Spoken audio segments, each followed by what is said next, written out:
Calicut university BCom BBA 4th semester SDE സ്റ്റുഡൻസിൻ്റെ exam results ഇന്ന് publish ചെയ്തു.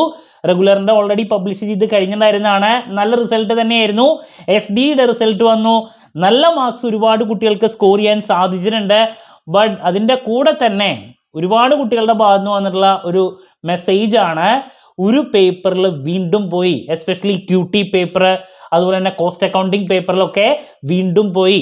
ഒരെണ്ണം മാത്രമാണ് പോയിട്ടുള്ളത്. ഇനി ഞാൻ എന്ത് ചെയ്യും? റിവാലുവേഷന് കൊടുത്തിട്ട് വല്ല കാര്യമുണ്ടോ?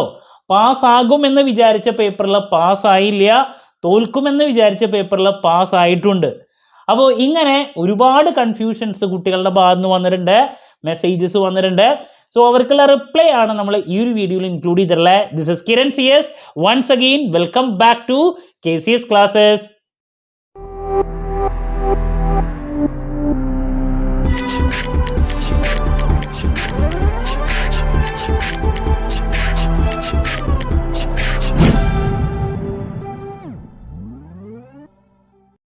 സോ ഇന്ന് റിസൾട്ട് SDE സ്റ്റുഡൻസിൻ്റെ 4th സെമസ്റ്ററിൻ്റെ വന്നിട്ടുണ്ടായിരുന്നു. ചെക്ക് ചെയ്യാത്തവരുണ്ടെങ്കിൽ ചെക്ക് ചെയ്യുക. ഇതാണ് 4th semester SDE CU CB CSS BCom BBA 2018 അഡ്മിഷനും അതുപോലെ തന്നെ 2019 അഡ്മിഷൻ സ്റ്റുഡൻസിൻ്റെയും പബ്ലിഷ് ചെയ്തു. ഞാൻ നേരത്തെ പറഞ്ഞ പോലെ തന്നെ നമ്മൾ ഓൺലൈനായിട്ട് കോച്ചിങ് പ്രൊവൈഡ് ചെയ്തിട്ടുണ്ടായിരുന്നു, എക്സാം ഓറിയൻറ്റഡ് ആയിട്ട്. അതുമാത്രമല്ല, ഇമ്പോർട്ടൻറ്റ് ക്വസ്റ്റ്യൻസിൻ്റെ video, last day examination tips, ഉറപ്പായും പ്രതീക്ഷിക്കുന്ന ചോദ്യങ്ങളുടെ ഡിസ്കഷൻ, എക്സാം റിലേറ്റഡ് ലൈവ്, ഇതൊക്കെ ചെയ്തിട്ടുണ്ടായിരുന്നതാണ്.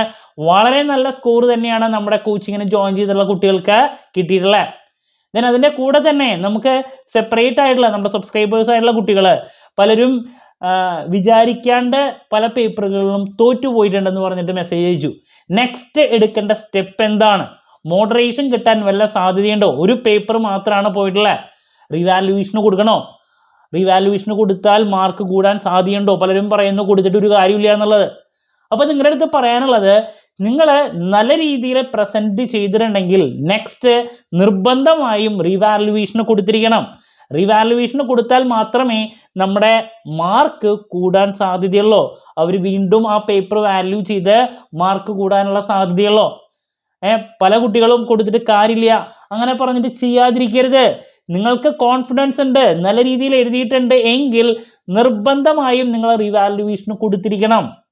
നമുക്കറിയില്ലേ, ചിലപ്പോൾ വല്ല ആഡിങ് മിസ്റ്റേക്ക് കൊണ്ടോ ഏതെങ്കിലും ക്വസ്റ്റ്യൻസ് അവർ സ്കിപ്പ് ചെയ്തുകൊണ്ടോ അങ്ങനെയൊക്കെ മാർക്ക് പോയിട്ടുണ്ടെങ്കിൽ വീണ്ടും വാല്യൂ ചെയ്യുമ്പോൾ കുറച്ചും കൂടി ശ്രദ്ധിച്ച് വാല്യൂ ചെയ്ത് നിങ്ങൾക്ക് കോൺഫിഡൻസ് ഉണ്ടെങ്കിൽ അവിടെ മാർക്ക് കിട്ടും.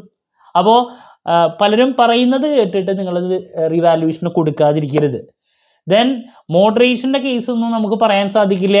പലപ്പോഴും ഓൾറെഡി മോഡറേഷനൊക്കെ അഡ്ജസ്റ്റ് ചെയ്ത് കഴിഞ്ഞിട്ടുള്ള ഒരു റിസൾട്ടാണ് വന്നിട്ടുള്ളതെങ്കിൽ അതിനുള്ള സാധ്യത ഉണ്ടാവില്ല. വല്ല റിക്വസ്റ്റൊക്കെ കൊടുത്ത് കുറച്ച് മാർക്കിനൊക്കെ കുറഞ്ഞാലാണ് ഇതിനുള്ള സാധ്യത ഉണ്ടാവുക. നമുക്ക് ഉറപ്പില്ല അതിന്. മറ്റൊരു പ്രോബ്ലം വരുന്നത്, എത്ര മാർക്സിനാണ് ഇത് പോയിട്ടുള്ളതെന്ന് നമുക്ക് അറിയാൻ പറ്റില്ല. ഗ്രേഡല്ലേ നമ്മുടെ വരുന്നത്.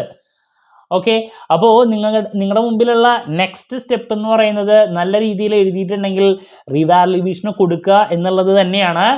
നിങ്ങൾ വളരെ മോശമാണ് എഴുതിയിട്ടുള്ളതെങ്കിൽ നെക്സ്റ്റ് നിങ്ങൾ വീണ്ടും എഴുതേണ്ടതായിട്ട് വരും. അതിന് വേണ്ടിയിട്ട് വീണ്ടും പഠിക്കുക. ഇതല്ലാണ്ട് നമ്മുടെ മുമ്പിൽ വേറൊരു പോം വഴി ഇല്ല. ഓക്കെ, ഡിമോട്ടിവേറ്റ് ചെയ്യുന്നുണ്ട് കുട്ടികളെങ്കിൽ അത് കേൾക്കരുത്. കോൺഫിഡൻ്റ് ആയിട്ട് തന്നെ റിവാലുവേഷന് കൊടുക്കുക. ഇനി നിങ്ങൾക്ക് തന്നെ അറിയാം ഇതിലെന്തായാലും തോൽക്കാനുള്ള സാധ്യത ഉണ്ടായിരുന്നു എന്നുള്ളത്, എങ്കിൽ വീണ്ടും പഠിക്കുക. ഇതാണ് പറയാനുള്ളത് കേട്ടോ. ഓക്കെ, നമ്മുടെ സ്ഥാപനം ബികോം BBA 4th സെമസ്റ്റർ സ്റ്റുഡൻസിന് QT അതുപോലെ തന്നെ കോസ്റ്റ് അക്കൗണ്ടിങ് ഈ 2 സബ്ജക്ട്സിൻ്റെയും ക്ലാസ്സസ് പ്രൊവൈഡ് ചെയ്യുന്നതാണ്. വീഡിയോ ക്ലാസ്സിൻ്റെ റെക്കോർഡ് ഉള്ളതുകൊണ്ട് തന്നെ എപ്പോൾ വേണമെങ്കിലും പഠിച്ച് ഡൗട്ട് ഉള്ളത് ചോദിക്കുകയും ചെയ്യാം കേട്ടോ. എന്ത് ഡൗട്ട് ഉണ്ടെങ്കിലും കമൻറ്റ് ചെയ്യുക, അതിനുള്ള മറുപടി ഞാൻ വീഡിയോസിലൂടെ നൽകുന്നതായിരിക്കും. മറ്റൊരു വീഡിയോയുമായി വീണ്ടും കാണാമെന്നുള്ള പ്രതീക്ഷയോടെ നിർത്തുന്നു. This is Kiran CS signing off. Have a nice day. Thank you.